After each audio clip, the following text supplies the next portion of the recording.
ನಮಸ್ಕಾರ ಸ್ನೇಹಿತರೆ, ಎಲ್ಲರಿಗೂ ನನ್ನ ಚಾನಲ್ಗೆ ಸ್ವಾಗತ. ಏನಪ್ಪ ಇವತ್ತು ಸೈಲೆಂಟ್ ಆಗಿ ದಿಢೀರಾಗಿ ಏನೋ ಒಂದು ನ್ಯೂಸ್ ತಂದುಬಿಟ್ಟಿದ್ದಾರೆ ಅಂತ ನೀವು ಅನ್ಕೋಬಹುದು. ಇವತ್ತು ಏನಿಲ್ಲ, ಒಂದು ಜ್ಯೋತಿಷ್ಯದವರ ಬಗ್ಗೆ ನಿಮಗೆ ಹೇಳಬೇಕಿತ್ತು. ಇದೆಲ್ಲ ಮೂಢನಂಬಿಕೆ ಹಾಗೆ ಹೀಗೆ ಅಂತ ಹೇಳ್ತಾರೆ ನಂಬೋರಿಗೆ ಮಾತ್ರ, ಆದರೆ ಇದು ಖಂಡಿತ ಹಾಗೆ ಆಗುತ್ತೆ. ಈ ಜ್ಯೋತಿಷ್ಯದವರು ಕೇರಳದವರು ನಾವು ಅಲ್ಲಿ ಕೇರಳಕ್ಕೆ ಹೋಗಿ ಜ್ಯೋತಿಷ್ಯ ಕೇಳಕ್ಕಾಗಲ್ಲ ಅಂತ ನೀವು ಅನ್ಕೋಬಹುದು. ಅವರು ಕೇವಲ ಒಂದು ಫೋನ್ ಕರೆ ಮೂಲಕ ನಿಮ್ಮ ಸಮಸ್ಯೆ ಏನೇ ಇದ್ರೂ ಕೂಡ ಅವರು ಬಗೆಹರಿಸಿ ಕೊಡ್ತಾರೆ. ಹಾಗಾದ್ರೆ ಬನ್ನಿ ಅವ್ರ ಬಗ್ಗೆ ತಿಳ್ಕೊಳ್ಳೋಣ. ಅದಕ್ಕಿಂತ ಮುಂಚೆ ನನ್ನ ಚಾನಲ್ನ ಯಾರು ಸಬ್ಸ್ಕ್ರೈಬ್ ಮಾಡದೆ ನೋಡ್ತಿದ್ದೀರಾ, ಪ್ಲೀಸ್ ಸಬ್ಸ್ಕ್ರೈಬ್ ಮಾಡ್ಕೊಂಡು ನೋಡಿ ಅಂತ ರಿಕ್ವೆಸ್ಟ್ ಮಾಡ್ತಿದ್ದೀನಿ. ಹಾಗಾದ್ರೆ ತಡ ಯಾಕೆ, ಬನ್ನಿ ಶುರು ಮಾಡೋಣ. ಇವರು ಕೇರಳದವರು.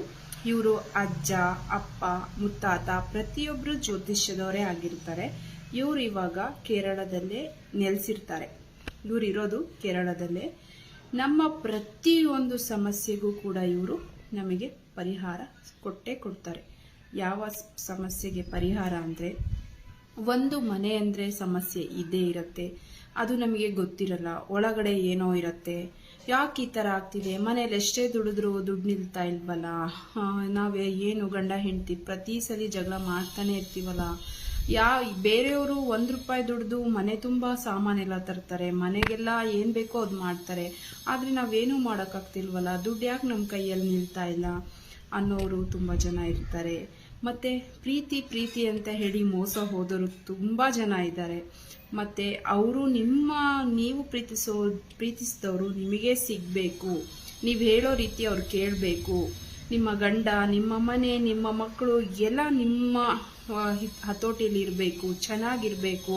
ನಿಮ್ಮದು ಯಾವುದೇ ಸಮಸ್ಯೆ ಇರಲಿ, ಗುಪ್ತವಾದ ಸಮಸ್ಯೆ, ಪ್ರತಿಯೊಂದು ಸಮಸ್ಯೆಗೂ ಇವರು ಪರಿಹಾರ ಕೊಟ್ಟೇ ಕೊಡ್ತಾರೆ. ಆ ಪರಿಹಾರ ತುಂಬ ಚೆನ್ನಾಗಿರುತ್ತೆ. ಆ ಪರಿಹಾರ ನಾನು ಕೂಡ ತಗೊಂಡಿದ್ದೀನಿ, ನನಗೂ ಕೂಡ ಆಗಿದೆ. ನಾನು ಒಂದು ಸಲ ಹೇಳ್ತಿದ್ದೀನಲ್ಲ, ಅವರಿಗೆ ಕಾಲ್ ಮಾಡಿ ನಿಮ್ಮ ಸಮಸ್ಯೆನ ಹೇಳಿ, ಶತಸಿದ್ಧ ಅಂತ ಹೇಳ್ತಿದ್ದೀನಲ್ಲ, ಪರಿಹಾರ ಅಂತೂ ಸಿಕ್ಕೇ ಸಿಗತ್ತೆ. ಮತ್ತು ಅವ್ರ ಹೆಸರು ಕಟ್ಟಿ ಚೇತನ್ ಅಂತ. ಅವರ ನಂಬರು ನಾನು ಸ್ಕ್ರೀನ್ ಮೇಲೆ ಬರ್ತಾ ಇದೆ, ಮತ್ತು ಡಿಸ್ಕ್ರಿಪ್ಷನ್ ಬಾಕ್ಸಲ್ಲೂ ಕೂಡ ಹಾಕ್ತೀನಿ. ಅವರು ಯಾವ ಸಮಸ್ಯೆಗೆ ನಿಮಗೆ ಪರಿಹಾರ ಸಿಗತ್ತೆ, ಕೊಡ್ತಾರೆ ಅಂತ ನೀವು ಖಂಡಿತ ಒಂದ್ಸಲಿ ಅವರನ್ನ ಭೇಟಿಯಾಗಿ ನಿಮಗೆ ಆ ಸಮಸ್ಯೆಗೆ ಪರಿಹಾರ ಸಿಕ್ಕೇ ಸಿಗತ್ತೆ. ಮತ್ತು ಇವರು ಯಾವ ದೇವಿಯ ಆರಾಧಕರು ಅಂತಲೂ ಕೂಡ ಹೇಳ್ತೀನಿ. ಅವರ ಹೆಸರು ಕೂಡ ಮತ್ತೆ ನಾನು ಇವಾಗ ಇನ್ನೊಂದ್ಸಲಿ ಹೇಳ್ತಾ ಇದ್ದೀನಿ. ಸಾರಿ, ನಾನು ಅವಾಗಲೇ ಕುಟ್ಟಿ ಚೇತನ್ ಅಂತ ಹೇಳ್ನಲ್ಲ, ಅದು ಕುಟ್ಟಿ ಚೇತನ್ ದೇವಿಯ ಆರಾಧಕರು ಅವರು. ಇವರ ಹೆಸರು ಮಣಿಕಂಠನ್ ಅಂತ. ಸಾವಿರಾರು ಸಂಸಾರಗಳಿಗೆ ಇವರು ದಾರಿದೀಪ ಆಗಿದ್ದಾರೆ. ಅವರಿಗೆ ಅವರ ಸಮಸ್ಯೆಗಳಿಗೆ ಪರಿಹಾರ ಸಿಕ್ಕಿದೆ.